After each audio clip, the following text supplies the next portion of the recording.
title, Johnson was challenged by middleweight champion Stanley Ketchel, the Michigan Assassin. Ketchel, who some considered the greatest middleweight of all time, was 35 pounds lighter than Johnson, but had a tremendous punch. For 11 rounds, Ketchel puts up a courageous performance. In the 12th round, Ketchel shocks the screaming fans by knocking down Johnson. It takes but a moment for Ketchel to realize his mistake. Quickly getting to his feet, Johnson lets loose with a tremendous right hand to the jaw. The fight is over.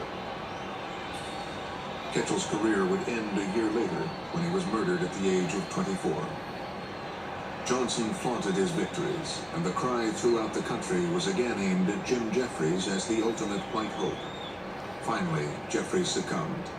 He agreed to come out of retirement and fight for the honor of the white race.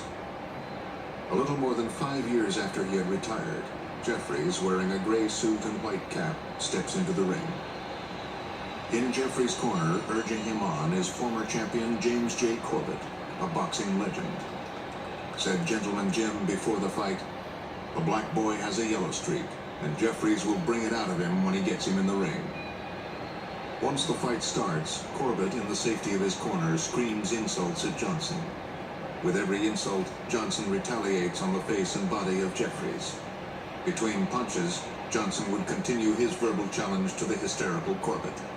Johnson spent half his time saying, "Come on in, Mr. Jim, you want the same thing.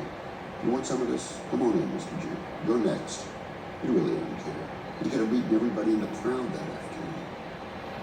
The bout is scheduled for 45 rounds, but it is evident by the 12th round that Jeffries is not the fighter of old.